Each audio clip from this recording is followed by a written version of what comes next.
Assalamualaikum warahmatullahi wabarakatuh. Saya Nita Rosalina dari 2PK1. Dalam video kali ini, saya akan menjelaskan mengenai pesan rutin yang merupakan materi dari komunikasi bisnis bagian modul 3. Nah, pembahasan tersebut dibagi menjadi 3 bagian. Yang pertama yaitu strategi permintaan rutin, yang kedua yaitu bentuk permintaan rutin, dan yang ketiga yaitu mengabulkan klaim dan permintaan untuk penyesuaian. Sebelumnya, apa sih itu pesan rutin? Pesan rutin merupakan penyampaian pesan yang berkaitan dengan kegiatan bisnis sehari-hari yang bersifat rutin, penting, dan segera. Pesan rutin sangat beragam seperti pesanan barang, memo, rekomendasi, permintaan informasi, kredit, penawaran, pengaduan, dan undangan. Baik, kita lanjut saja ke pembahasan yang pertama. Yang pertama yaitu strategi permintaan rutin. Membuat permintaan adalah suatu kegiatan rutin di dalam bisnis. Dalam kebanyakan kasus, audiens akan mengikuti permintaan kita selama permintaan tersebut masih masuk akal dan tidak meminta sesuatu yang bisa dilakukan oleh diri sendiri. Dalam pesan rutin terdapat 3 bagian penting, yaitu bagian pembukaan, isi, dan penutup. Dalam menulis surat untuk permintaan rutin harus diperhatikan hal-hal berikut. 1. Dalam pembukaan surat, nyatakan permintaan atau pesan dengan cara tulis dalam nada yang sopan, tidak menuntut dan personal. Gunakan pendekatan langsung, kemukakan permintaan secara spesifik, nyatakan dengan jelas apa yang Anda inginkan.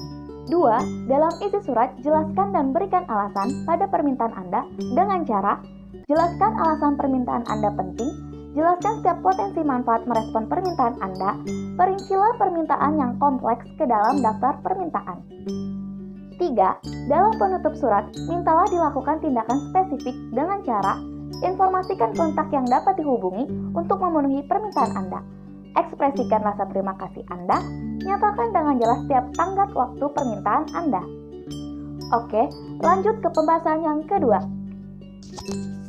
Pembahasan yang kedua, yaitu bentuk-bentuk permintaan rutin. Dalam dunia bisnis, permintaan rutin bisa bermacam-macam. Permintaan tersebut bisa dari pihak internal maupun pihak eksternal. Untuk pihak internal, biasanya permintaan pihak internal dikomunikasikan secara lisan, namun bisa juga dalam bentuk tertulis. Nah, untuk bentuk tertulis, yang paling sering digunakan adalah memo. Permintaan untuk pihak eksternal. Permintaan informasi ke pihak eksternal dapat berupa pesanan, klaim, permohonan kredit, dan undangan. Apabila permintaan dilakukan sebagai tanggapan atas suatu iklan, maka perlu dicantumkan informasi mengenai di mana dan kapan iklan dibaca atau dilihat. Lanjut ke bentuk permintaan rutin kepada rekanan bisnis. Yang pertama yaitu memo. Memo adalah surat dari seorang pejabat ditujukan kepada pejabat lain dalam satu instansi atau bawahannya yang isinya singkat tentang pemberitahuan, saran, dan permintaan. Memo hanya berlaku untuk komunikasi secara internal dan biasanya ditulis dengan tangan di lembar kertas dalam bentuk formulir tanpa nomor dan cap instansi. Nah, berikut saya tampilkan contoh dari memo.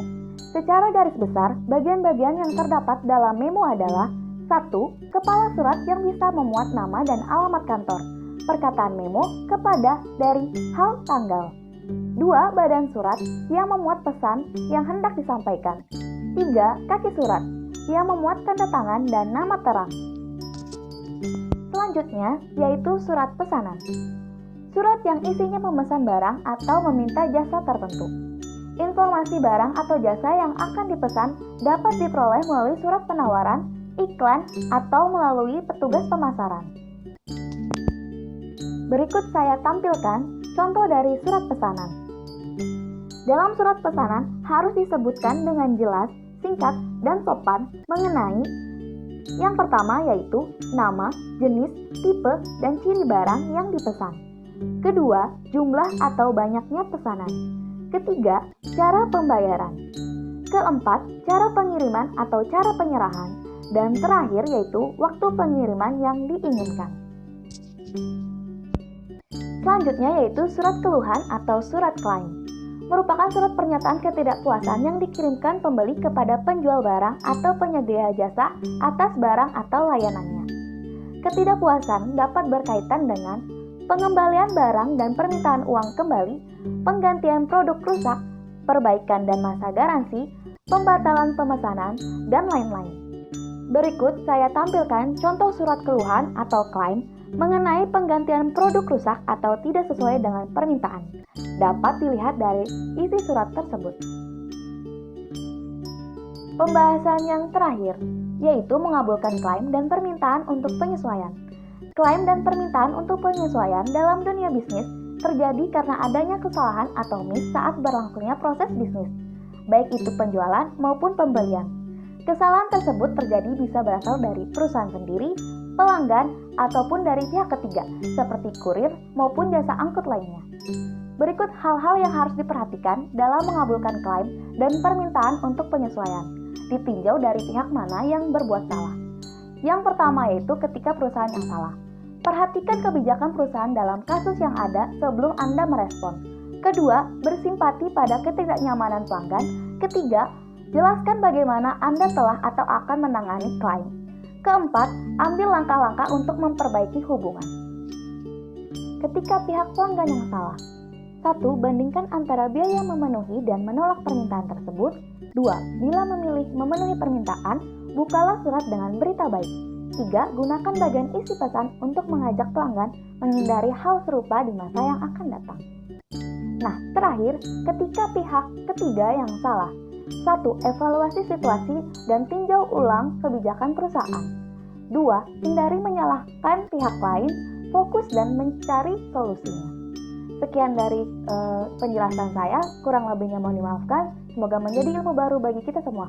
Wassalamualaikum warahmatullahi wabarakatuh.